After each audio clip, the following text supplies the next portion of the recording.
The shift from a socially mediated view of literacy occurred in the hands or through the work of a number of people who had backgrounds in ethnography. Indeed, the two influential and sociolinguistics, and two influential people were Del Hymes,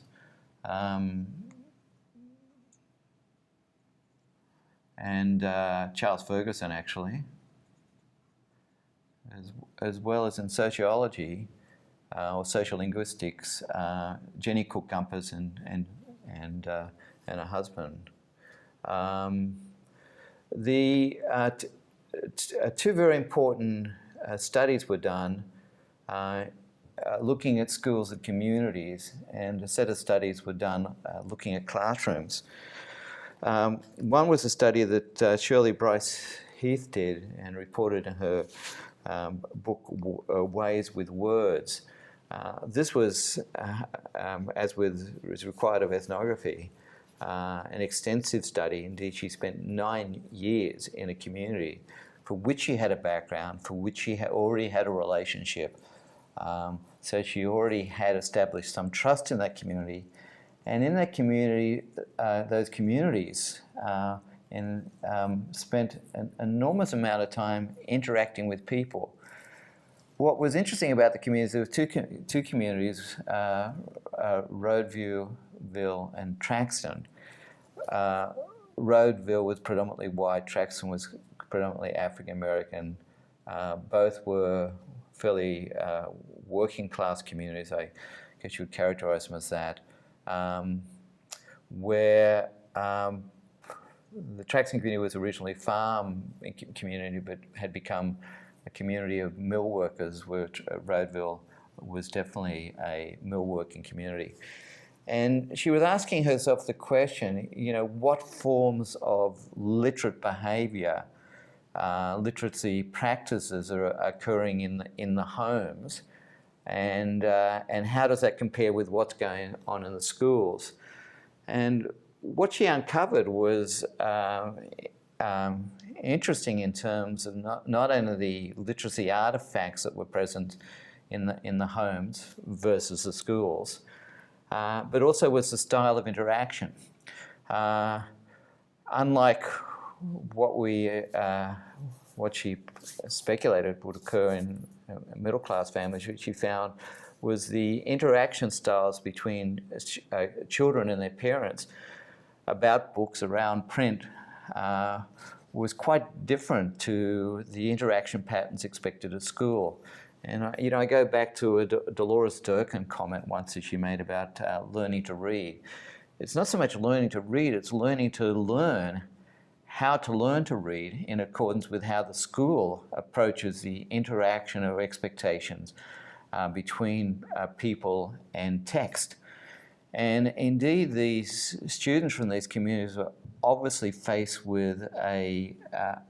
different circumstances relative to how they engage with print, how they engage with literacy at home versus what they got to school. And what Bryce and others, what Heath and others argued is in one sense, from right away, these kids' failure to, in a sense, to adopt the literacy of the dominant mainstream group put them at an enormous advantage, and oftentimes was perceived in a deficit sort of fashion, almost like a sort of a great divide within the literacy community. In a similar fashion, Victoria Purcell Gates did an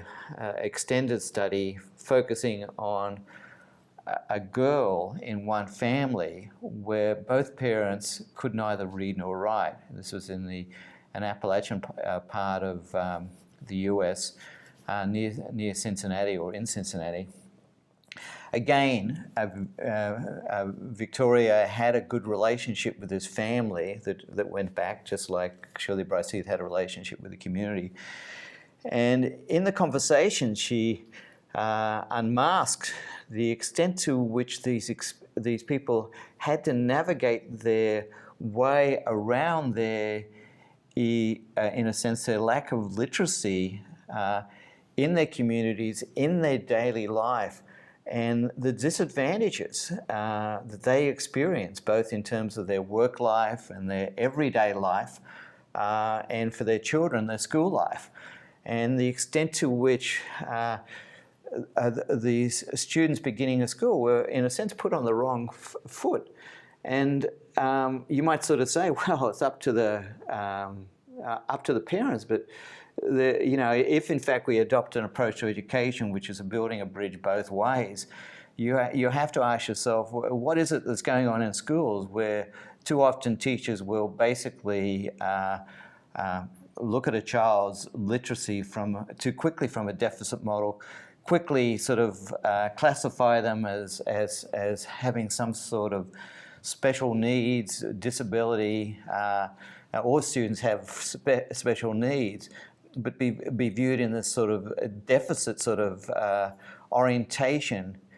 largely because of cultural differences around the socio-cultural interactions that occur around literacy. Now, this work clearly established the potential disconnects between schools and community, but it also clearly established the fact that one needed to take a step back and look at the larger picture of literacy and schooling, and how schools position literacy, and how that literacy's position is sort of played out in the context of teachers' expectations for students and students' and teachers' interaction patterns. The actual detailed analyses of classroom interactions, in a sense, discovered a sort of a microcosm for what Shirley Bright-Heath, Vicky Purcell-Gates, and other folks who were doing these sort of ethnographies were discovering. That oftentimes there was a sort of a ritual around the interactions between student and teachers, which didn't build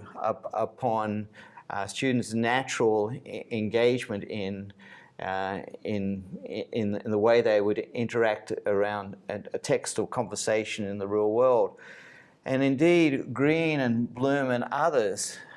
highlighted the fact that in the real world and the daily activities of people, you might see a vibrant, diverse, and generative set of interactions. But then in the school setting,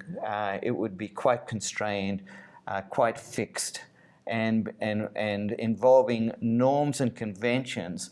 that were identified very similar to the work in situated cognition, quite different from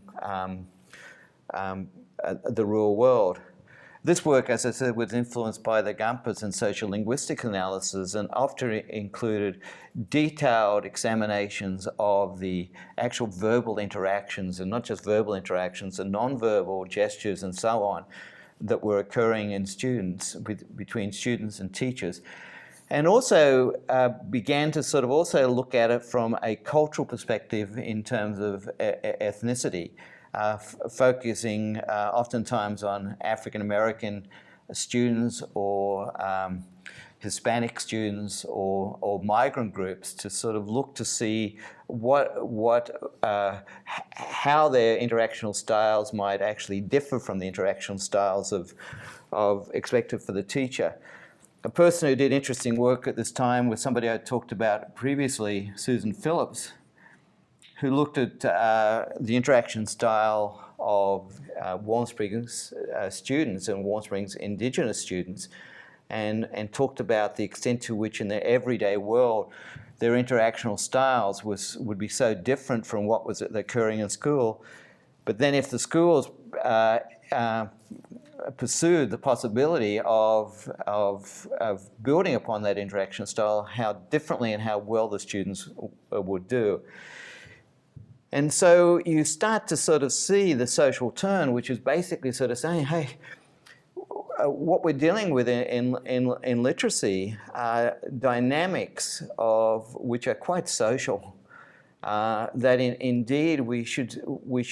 start to sort of move to a view of literacy which is outside the head, which recognizes that what we should be looking at are the literacy events which include the social dynamics going on. Brian Street and James Gee argued that what we had going on with this sort of autonomous view that needed to be challenged, and we needed a shift to one which recognized that what we were sort of seeing was sort of ideologically grounded. And they argued for beginning an approach to literacy, which they referred to as the new literacy studies, which clearly accepted the fact that literacy shouldn't be pursued in this mechanistic, inside-the-head fashion, this autonomous fashion as it has been, but instead should be pursued much more within the recognition that literacy existed as a social practice.